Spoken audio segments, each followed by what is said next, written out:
네. 2015년 10월 24일 토요일자 신문이고요. 일면 보겠습니다. 중국 얘기 나왔어요. 중국 금리 0.25% 인하, 지급 준비율도 내려. 이렇게 났어요. 중국이 기준 금리와 지급 준비율을 동시에 인하했다. 중국 정부가 올해 성장률 목표치 7%. 이놈의 이 7%는 아주 그냥, 어차피 달성도 내가 보기 힘들어요. 힘들고 불가능한 거를 갖다가 이렇게 굉장히 집착을 하네. 제가 보기에는 정권 유지, 정치적인 목적이 크다고 봅니다.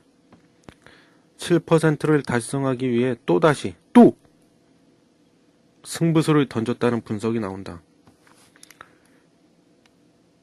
이번 기준 금리 인하는 지난해 11월 이후 6번째 이루어진 조치다. 지급 준비율 인하는 올 들어서 4번째다.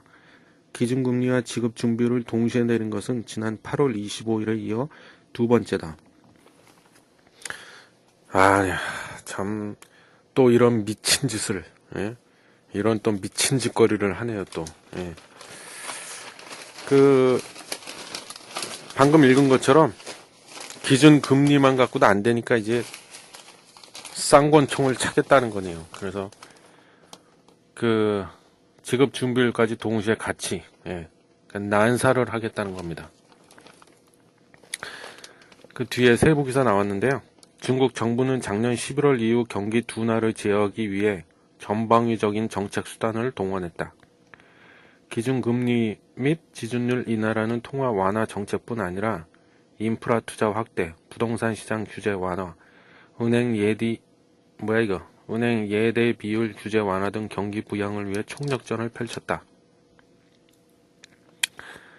신화통신 등 중국 현지 언론들은 이번 기준금리 및 지준율 인하 조치에 대해 중국 정부가 통화재정 병진 정책으로 경기 부양에 나서겠다는 의지를 확실하게 보여줬다는 평가를 내놨다. 중국 정부는 지난 9월 이후 최근까지 6,900억 위안, 약 121조 원 규모 인프라 투자 계획을 승인했고 1조 2천억 위안 규모 인프라 투자 전용 펀드로도 설립했다. 통화 완화 정책만으로는 경기를 회복세로 돌려놓는데 한계가 있다는 판단에서다. 이 정도만 읽을게요. 맨날 그 소리가 그 소리. 그러니까는 그거예요. 통화 정책, 재정 정책, 병진 정책이라잖아요. 병진 정책. 다 같이 쓰겠다, 동시에. 이런데, 근데 인프라에다가 또 펀드를 만들어갖고 인프라에다가 또 투자를 하겠다는 거죠. 인프라가 아시잖아요. 인프라스트럭처 줄임말이죠. 그래서 비슷한 말로는 SOC, 사회 간접 자본이라고도 하는데, 비슷한 개념이라고 보시면 돼요. 그래서 도로 깔고 그런 거 있잖아요. 항만 짓고 이런 거. 유사한 개념이라고 보시는데 거기다 또 막대한 돈을 쏟아붓겠다. 이건 이제 재정 정책이라고 봐야겠죠.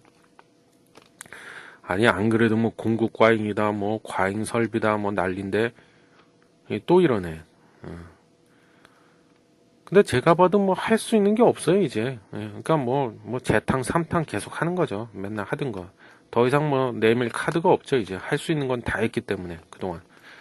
그런데도 이런데 또 이러겠다는 거고요.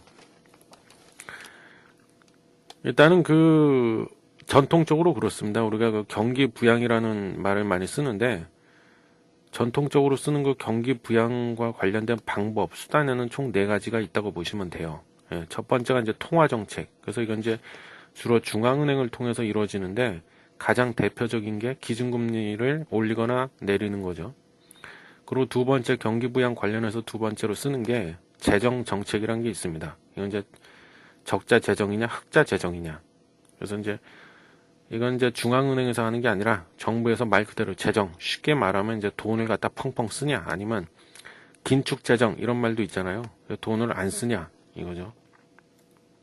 그리고 세 번째 하는 게 이제 환율 정책입니다. 그래서 환율을 올리거나 내리거나 직접적 간접적 방법을 다 동원하는데 중국이야 지난번에도 얘기했지만 공산당 일당 독재 사회주의다 보니까 계획 경제니까 환율을 대놓고 조작하는 거죠. 그래서 지난번에 위안화 평가 절하시켜갖고 그건 이제 간접적인 방법인데 환율을 끌어올렸죠. 근데 그것도 별 효과가 없어요. 수출기업 살리겠다고 했는데 기대했던 것만큼 효과가 없습니다. 그리고 그래도 안 되면 이제 마지막으로 쓰는 게 보통 구조 개혁이라고 하죠. 뭐 비슷한 말로는 구조 조정 이런 말이 있는데 구조 개혁도 내놨죠. 완전하다고는 볼 수 없지만 대표적인 게 국유 기업을 개혁하겠다 그랬죠. 그래서 뭐 혼합 소유제 이런 말도 제가 지난번에 하고 그랬었는데 네 가지로 어떻게 보면 이미 다 쓴 거야. 썼는데도 안 되니까는 뭐 지금 재탕 삼탕 또 하고 앉았는 거죠. 근데 저는 아까 그 서두에 아니 이런 미친 짓거리를 또 하냐 이랬는데 왜 미친 짓거리라고 제가 약간 좀 무식하게 표현을 했냐면요. 답답해서 그렇습니다. 예. 첫 번째는 해봐야 효과가 없다는 거 이미 여러 차례 걸쳐 입증을 했잖아요. 그죠? 참고로 그 기준금리 같은 경우는 여기 신문에도 나와 있는데 2012년 1월 1일 달에 원래 6.5% 정도 했었는데 뭐 계속 내려. 그래갖고 6%, 5.6%, 5.35%, 5.1%, 4.8%, 4.6% 그러다가 4.35%까지 내려왔죠, 지금. 근데도 별 효과가 없어요, 누차 얘기하지만. 아, 그리고 참고로 그 기준금리가 뭔지는 제가 유가금리 환율 집중적으로 파헤칠 때 거기서 말씀을 드렸고 지급준비율, 보통 줄여서 이제 지준율이라고 그러는데 이게 또 뭘까 궁금해 하실까봐 이건 좀 쉽게 말씀드릴게요. 이건 이제 지급이란 게 뭐야? 말 뜻을 항상 우리가 생각해 봅시다 그랬잖아요. 지급한다, 준다고. 근데 지급 준비래, 지급 준비. 준비하고 있는 거야. 뭘 지급하려고 이제 앞으로 지급해야 되는데 지급할 거를 준비하는 거죠. 근데 율이 붙었어. 율은 비율이죠. 비율. 그래서 지급 준비율 줄여서 지준율. 그러니까 쉽게 설명하면 뭐냐? 우리가 국민은행 같은 데다가 만약에 내 연봉이 100만 원이야. 그래서 내 연봉 100만 원을 국민은행에다가 떡하니 예금을 했어 거기다가. 그럼 내 돈을 누가 보관한다? 은행이 갖고 있잖아요. 근데 내가 갑자기 돈이 필요해졌네. 예? 그래서 은행에 가서 청구하는 거죠. 내 돈 돌리도, 내 돈 내놔. 그죠? 근데 이게 나 한 명이면 괜찮은데, 만약에 예를 들어서 100명이 똑같이 100만 원씩 다 예금을 했어요. 근데 어느 날 갑자기 똑같은 한 날에 100명이 전부 다 은행으로 몰려와가지고 내 돈 돌리도 그러면서 전부 다 은행 그 돈 찾겠다는 거예요, 이제. 100명이 동시에. 물론 그럴 확률은 희박하지만 이해를 돕기 위해서 말씀드립니다. 그리고 은행 입장에서는 돌려줘야 될 의무가 있잖아요. 물론 정기예금 이런 거야 뭐 만기 때까지는 안 돌려줘도 되지만 그 만기도 마찬가지. 만기도 만약에 100명이 똑같은 날 전부 다 만기가 돌아와서 그럼 그걸 다 돈을 돌려줘야 되는데 못 돌려줄 수가 있다는 거죠. 왜? 은행이 뭘로 먹고 살아요? 우리한테 예금을 받아가지고 그 돈으로 기업이나 개인들한테 막대한 고금리를 챙기면서 대출해 주잖아요. 그래서 금리 받아 먹잖아. 그걸로 먹고 사는데 그 지금 100만 원씩 100명이 저금을 해놨는데 이걸 동시에 다 돌리달라고 하니까 내 돈 돌리도 이러니까는 대출로 돈이 다 일부가 다 나가 있는데 그걸 다 돌려줄 수가 없잖아요. 그래서 이제 지급 준비율이라는 게 예를 들면 총 수신 예금의 뭐 10%, 5%이 정도는 대출해주지 말고 항상 니네가 갖고 있어라 은행이. 왜? 이 인간들이 언제 갑자기 은행에 들이닥쳐갖고 내 돈 내놓으라고 할 수도 있으니까. 그래서 그거는 이제 그 몇 프로 일정 비율로 그렇게 준비를 해서 그건 대출하지 말고 갖고 있어라 이거예요. 근데 지급 준비율을 보통 내린다는 거는 뭐예요? 그럼 예를 들면 총 수신액이 100만 원인데 그 중에 10%야. 그럼 10만 원이잖아요. 그럼 10만 원만 남겨두고 나머지 90만 원은 다 대출을 해줄 수가 있는 건데 지급 준비율을 만약에 내렸어. 뭐 예를 들면 5%로 내렸어. 그럼 얼마야? 100만 원에 5% 하면 5만 원. 그죠? 그럼 5만 원만 남겨두고 나머지는 다 대출해 줄 수 있다는 거죠. 그럼 옛날에 10% 할 때는 90만 원밖에 대출을 못 해줬었는데 5%로 지급 준비율을 낮춰버리면 95만 원을 대출해 줄 수 있다는 거예요. 그 은행으로서는 더 많은 대출을 해줄 수 있다는 거죠. 그죠? 그래서 이거는 이제 직접적인 게 아니라 간접적인 건데 유동성 공급의 의미가 있죠. 시중에다 돈을 더 많이 공급해 줄 수 있다는 거예요. 은행의 가장 그 공공적인 성격 중에 하나가 제가 그때 말씀드렸잖아요. 사람의 몸, 인체로 비유하면 혈액, 피를 공급하는 거다 그랬잖아요. 그럼 더 많은 돈을 빌려줄 수가 있다는 거죠. 기업이나 가게에다가. 그럼 가게나 기업들이 그 돈을 빌려다가 또 특히 기업 같은 경우에는 뭐 공장도 더 늘리고 새로 짓고 막 뭐 이런 땅도 새로 사고 뭐 사람도 더 많이 고용하고 그래서 투자를 하는 거죠. 그런 의도로 이제 지급 준비를 올리기도 하고 낮추기도 하는 건데 그게 지급 준비율이고 줄여서 지준율이라고 합니다.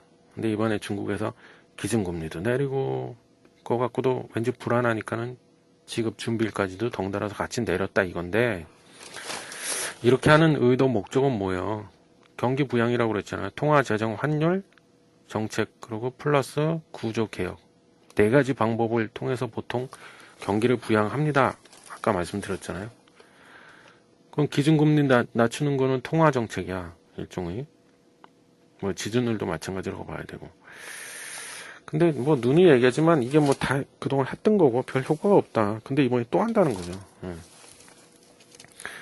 근데 우리가 여기서 좀 한 가지 눈여겨봐야 될 게 있는데 뭐냐면요. 그 우리가 그 인플레이션이라고 그러잖아요. 보통 인플레이션의 반대말은 디플레이션. 그죠? 인플레이션이 뭐예요? 물가 상승률이라고 보시면 되는데 지금 뭐 디플레이션 시대다 이런 말들이 있잖아요.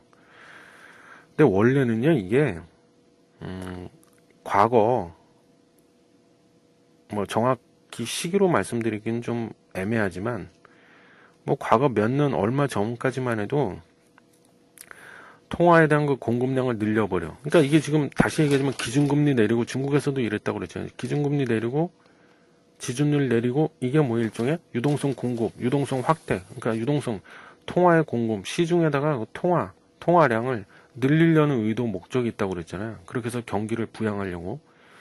근데 원래는 그렇게 하면은 즉 이렇게 통화량을 늘리면 인플레이션이 발생을 했었어요. 사실은 물가가 상승을 했었습니다. 그럼 왜 그러냐면 이제 아까 말씀드렸지만 이런 식으로 그 통화량을 늘려버리면 이 돈이 어디로다가 그 돈의 양이 그만큼 늘어나면 그게 다 어디로 갔어요? 실물 경제 쪽으로 보통 갔었어요. 그래서 아주 쉽게 말씀드리면 다시 한번 얘기하자면 은행 같은 경우가 이제 특히 기업에다가 대출을 2배, 3배 더 많이 해줄 수 있으니까 그 기업들은 대출을 받아가지고 더구나 기준금리까지 내리고 이러니까 대출 이자도 좀 다운이 되죠. 그래서 막 사람도 더 많이 고용하고 직원도 더 많이 늘리고 뭐 공장도 늘리고 해갖고 생산량도 늘리고 막 이렇게 해갖고 그 이제 경기 부양 효과와 동시에 물가 상승, 즉 인플레이션이 그 효과까지도 있었거든요. 근데 이게 이제 심각한 게 뭐냐? 안 먹히고 있다는 거야. 안 먹히고 있다. 안 먹힌다 이제 이게는. 그래서 다시 한번 얘기하면 유동성 늘리고 통화량 늘려봐야 생각하고 기대했던 것만큼 인플레이션 효과가 안 나타나고 있다 지금. 그게 문제라는 거예요.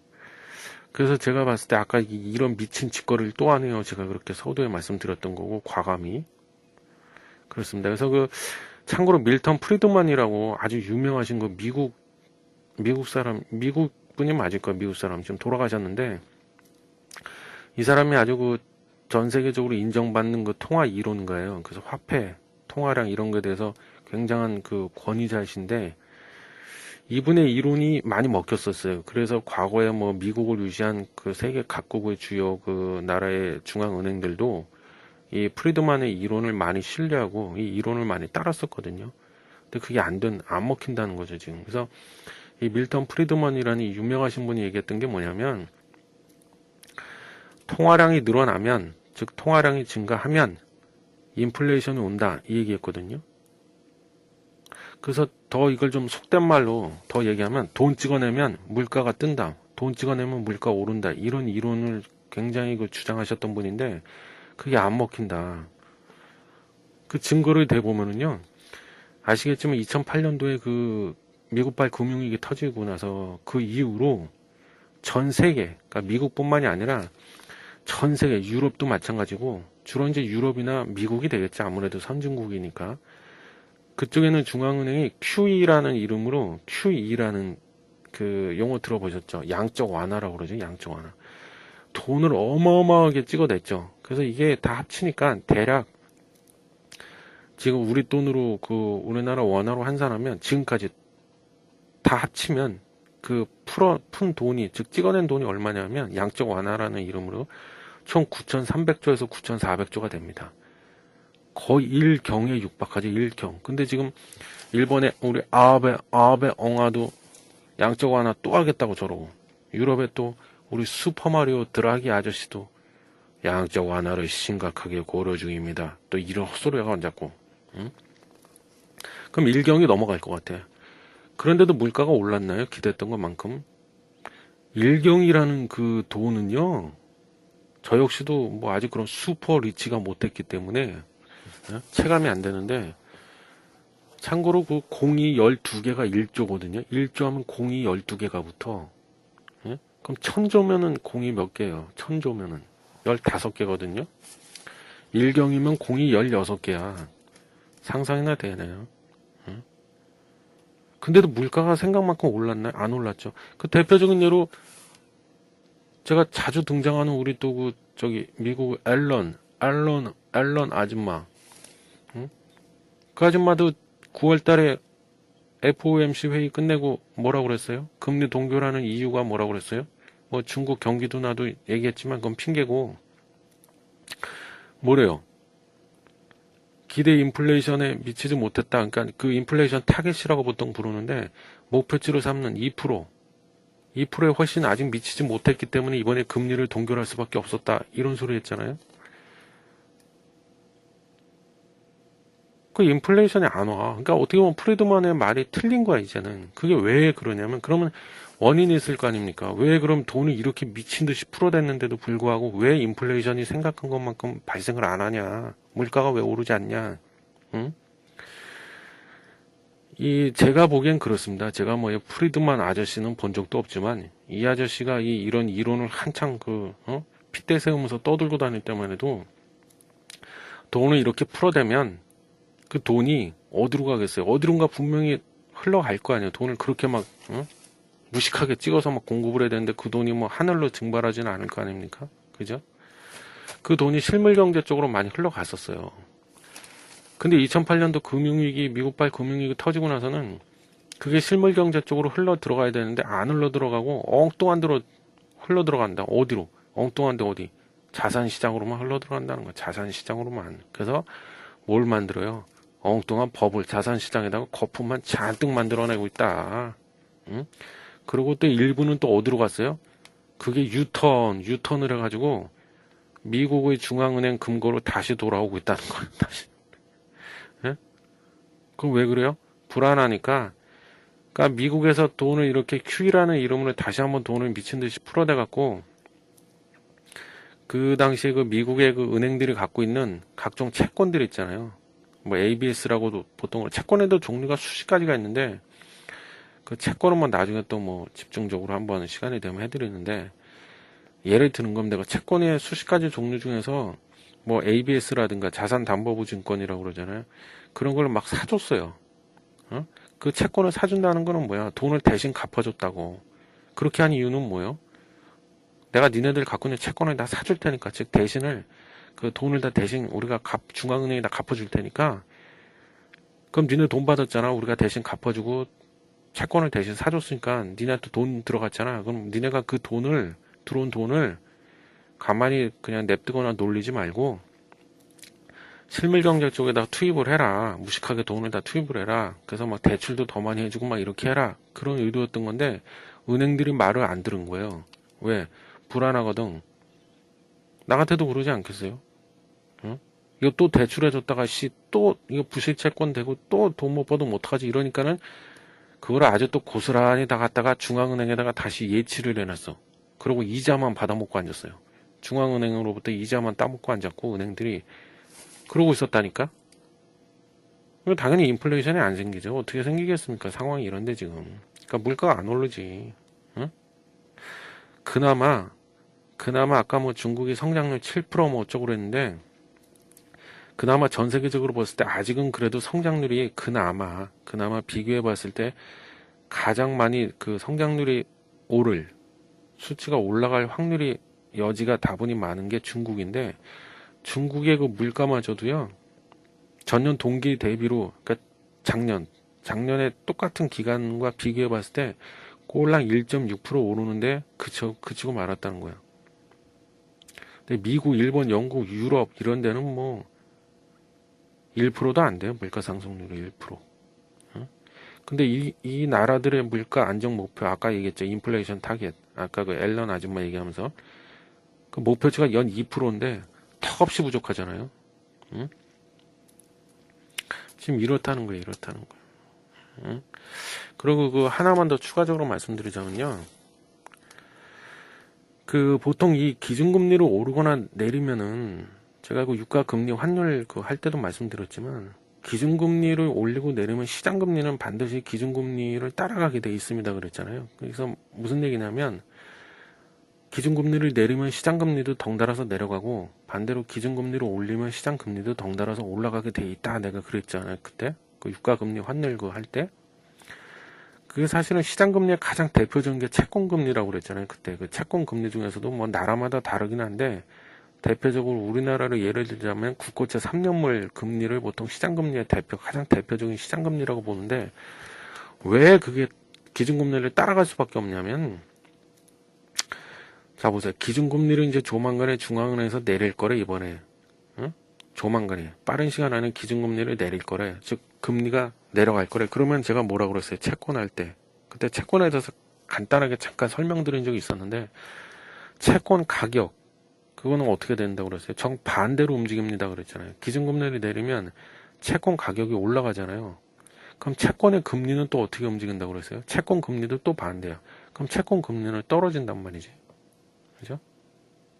그리고 반대로 중앙은행에서 기준금리를 이제 올린데 또는 이미 올려버렸어. 그러면은 채권의 가격은 떨어져요. 그럼 채권금리는 반대 관계니까 올라가. 그래서 기준금리하고 시장금리하고 같이 연동돼서 같이 움직일 수밖에 없다고 하는 거고. 근데 문제는 뭐냐면요. 뭐랄까, 이 규칙, 이 원칙, 이것도 이제 안 먹힌다는 거예요, 이제는. 예? 그래서 지금 금융시장이요. 조금 전에 인플레이션도 얘기했지만, 거의 혼돈의 시대다, 지금. 제가 저기 신탈람에서 몇 번, 누차 여러 번 강조했잖아요. 예?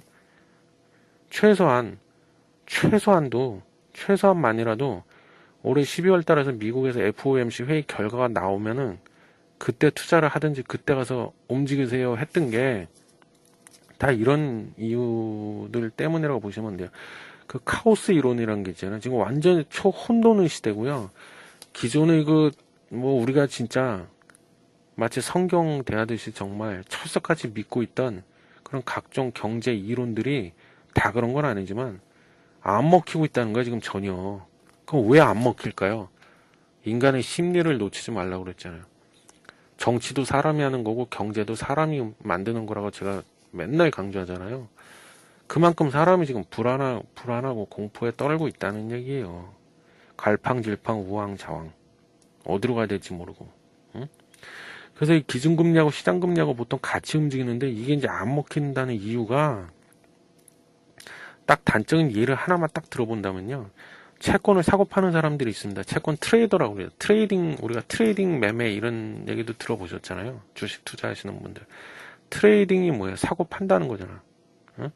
그럼 그 사고 파는 사람들은 뭐야? 트레이더, 사람이란 뜻이죠.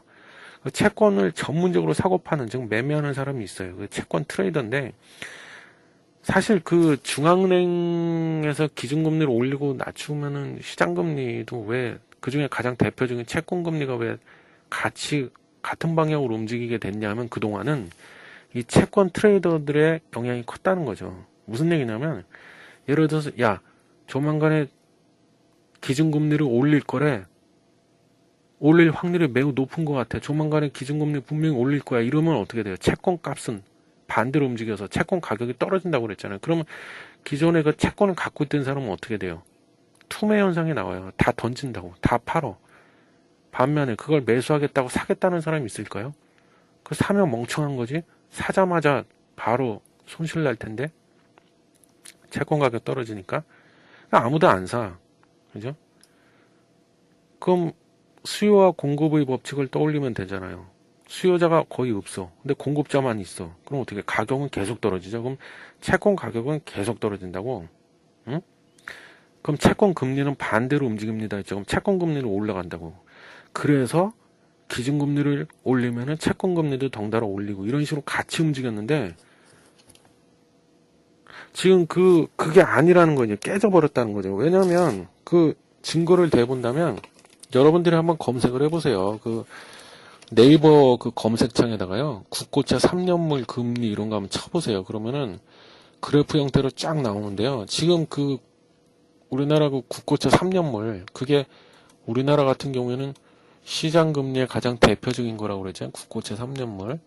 그게 보면은요.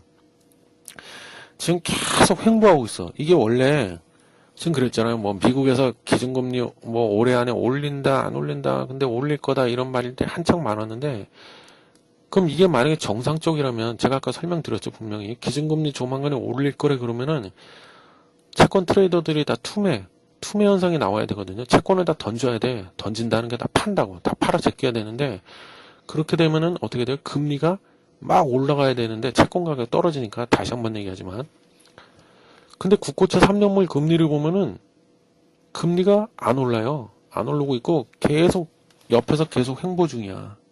어? 찾아보세요. 제 말이 맞나 틀리나. 응? 네이버 검색창에다가 국고채 3년물 금리 한번 쳐보세요. 지금 1.63%거든요. 1.63%.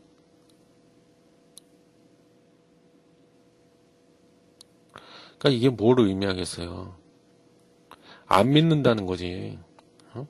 야, 니네가 올린다고? 개포 올리긴 뭘 올려? 웃기지 마, 웃기지 마. 그래갖고 안 믿고 있다는 얘기. 그러니까 다 던지질 않고 있다는 거죠, 지금.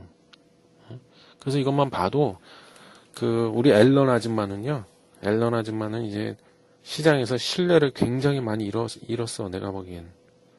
좀 심하게 표현하면 양치기 소년이란 말 아시죠? 이제 아무도 안 믿는 것 같아. 이것만 봐도 알 수 있다는 거죠. 응? 그럼 이거를 주식시장과 같이 묶어서 연계해서 생각해보면 어떤 생각 우리가 판단을 할 수 있어요? 본질을 보라고 항상 그러잖아요. 지금 주식에 참여하는 대다수 사람들은 아직 그렇게 뭐랄까 처음 미국에서 기준금리 올린다 뭐 이런 얘기 나왔을 때랑 처음 그 말이 처음 나왔을 때와 비교해 보면 그때보다는 아직은 공포심을 별로 좀 덜 느끼고 있다는 거지. 그죠? 뭐 그런 거 우리가 여러 가지 유추해 볼 수 있습니다. 그래서 오늘도 또 이게 말이 또 길어졌네. 근데 꼭 좀 아셔야 될 것 같아서 지금 상황이 어떤지 꼭 좀 아셨으면 하고요. 그래서 그래서 이 앨런 아줌마도 사실은 좀 많이 요즘 힘드실 거예요. 그래서 얼마 전에 신문에 났잖아요. 한경에 MIT인가 거기서 뭐 이렇게 강의인가 뭐 하시다가 중간에 탈수 증세를 보이셔갖고 뭐 예정된 시간보다 일찍 강의를 끝냈다고 하시더라고요. 그리고 뭐 제가 한창 얘기하다가 어디까지 얘기했는지 기억을 잠깐 못 해가지고 그래갖고 앨런 아줌마가 나이도 좀 있으셔서 그런 것 같긴 한데 그래서 좀 탈수 증세를 보이시고 막 그랬대요. 강연하다가도 이렇게 버벅거리고 그래서 제가 그걸 보면서 참 너무 안타까워서 제가 어떻게 삐꼼씨라도 좀 하나 사서 보내드릴까 뭐 그런 쓸데없는 생각도 하고 했는데 하여튼 그렇습니다. 그리고 여기에 지금 중국에 보니까 뭐 지금 읽어드렸잖아. 기준금리하고 지준을 뭐 동시에 인하한다고 지금 또 이러는데 글쎄요. 저는 이것도 그럼 주식시장은 어떨까 그럼 이것도 별로 약발이죠 없다고 봅니다. 처음에 이렇게 경기 부양한다고 이렇게 돈 풀어대고 막 이럴 때만 해도 그때 주가가 전체적으로 많이 오르고 반짝 상승하고 막 이랬는데 시장에 바로바로 반응을 보이고 그랬는데 있잖아요. 이제 항상 얘기하잖아요. 한계 효용의 법칙. 이제 내성이 생겨가지고 뭐 처음 하는 것도 아니고 그래서 이게 뭐 그렇다고 뭐 증시가 내가 보기에는 올라봐야 뭐 예전 첫 번째나 두 번째 이거 발표했을 때보다는 약발이 확실히 떨어질 겁니다. 그렇잖아요. 뭐 옛날에 했던 거 또 하네 이러고 물론 뭐 반짝 오를 수야 있겠지만 그래서 여러분들이 항상 이런 게 좀 속지 마시고요.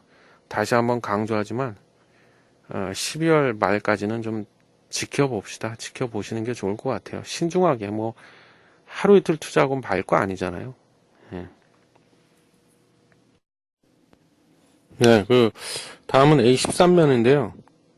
아, 롯데 이게 또 나오네, 또 나와. 거의 그냥 매일 나오는 것 같아요, 매일. 그래도 좀 궁금해 하실 것 같아서, 예, 그냥 간단히만 할게요. 신동주, 종업원 지분은 부친의 차명 주식이다. 이거죠.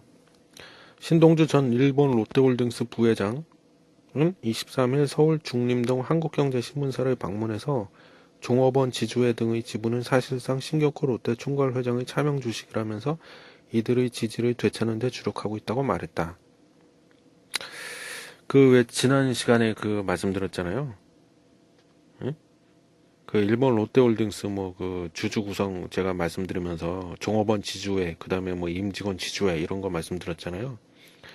여기 보면 종업원 지주회에서 갖고 있는 지분이 사실은 신격호 총괄회장의 주식이나 다름없다 이렇게 주장하는 거죠. 이제 장남 신동주 씨는. 왜냐면 차명 주식이다. 그래서 왜 그럴 수밖에 없냐면 여기 나와 있어요. 50여 년 전 일본에서 프로야구단 롯데 마린스를 창단할 때 지분의 절반 이상을 일본인이 가져야 한다는 규정이 있었다면서 당시 한국 국적을 유지하기 위해 아버지가 롯데홀딩스 지분을 직원들에게 나눠줬던 곳이라고 했다.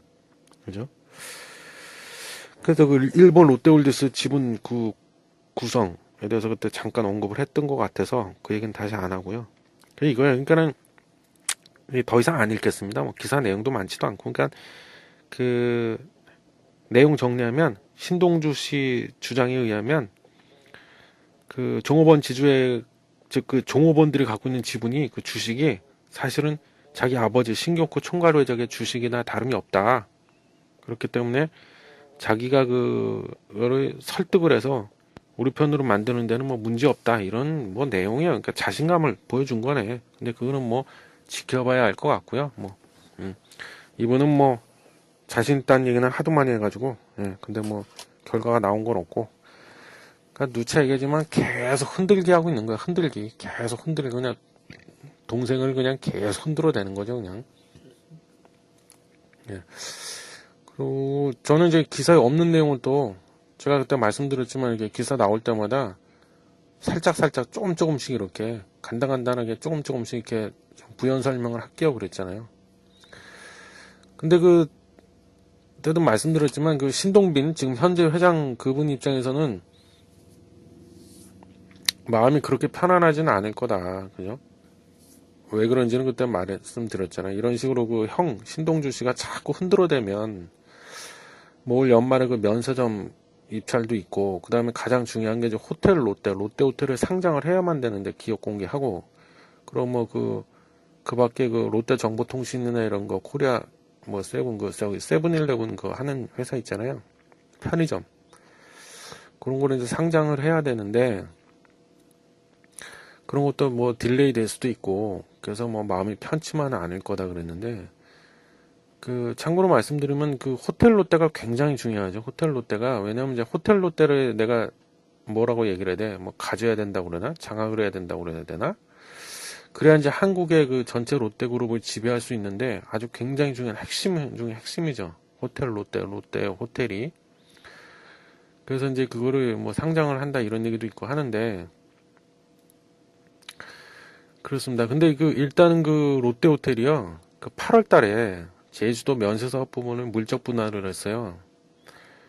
물적 분할이 뭐냐면 쪼갠다고. 하나를 두 개로 쪼갠다고. 그죠?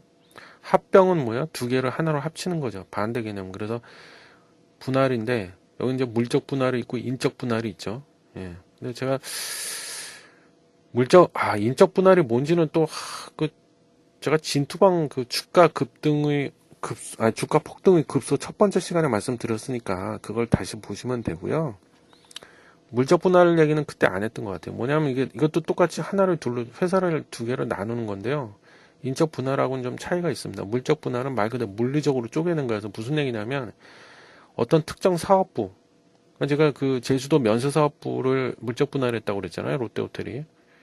그 사업부를 물적 분할했다는 건 뭐냐면 그 사업부를 별개의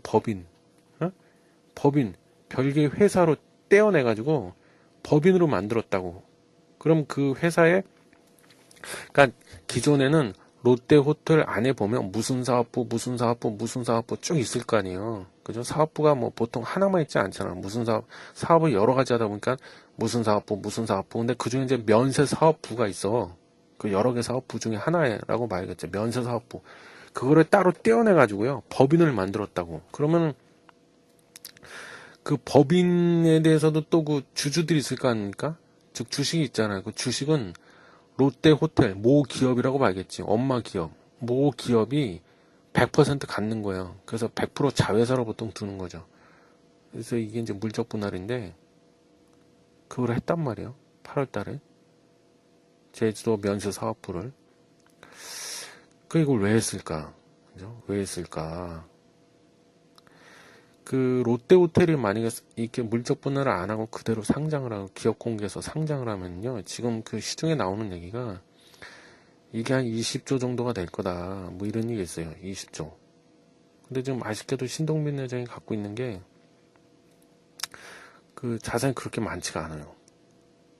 그럼 신동빈 회장 입장에서는 그 롯데호텔 그 지분을 최대한 많이 확보를 해야 그 밑에 딸려 있는 그 대부분의 롯데그룹 계열사들을 다 자기가 그 뭐랄까 그 장악이란 표현이 좀 그런데 하여튼 자기가 지배를 할 수가 있는데 그러려면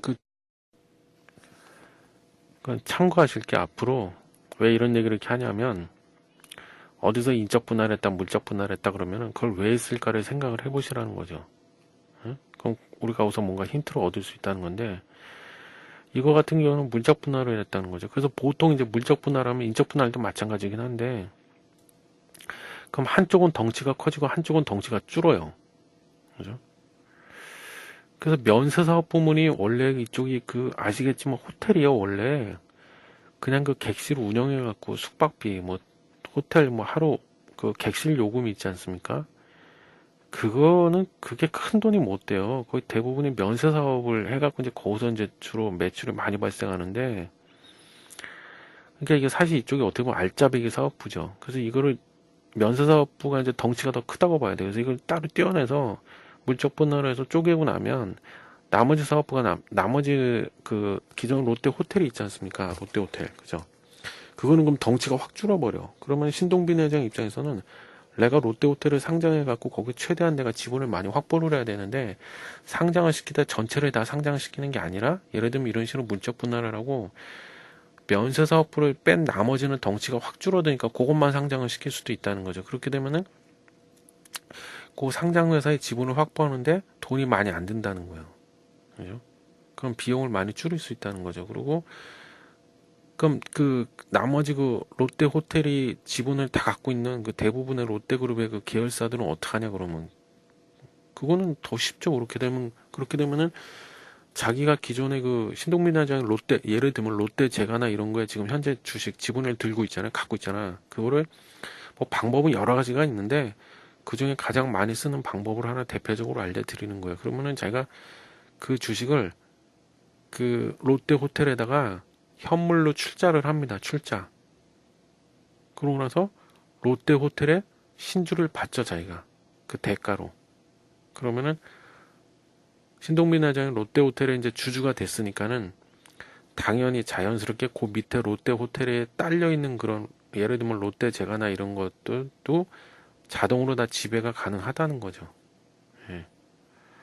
그래서 내가 보기엔 그래서 물적 분할한 게 아닌가 그런 생각이 듭니다. 그래서 호텔 롯데를 반드시 상장을 해야 되는 입장이긴 한데 상장을 하는 것도 문제지만 상장을 설사 해도 롯데호텔의 신동빈 회장이 어떻게든 빨리 접수를 해야 되는데 그러려면 비용이 너무 많이 깨지니까 이런 방법을 쓴 게 아닌가 뭐 그런 생각이 든다 이거죠.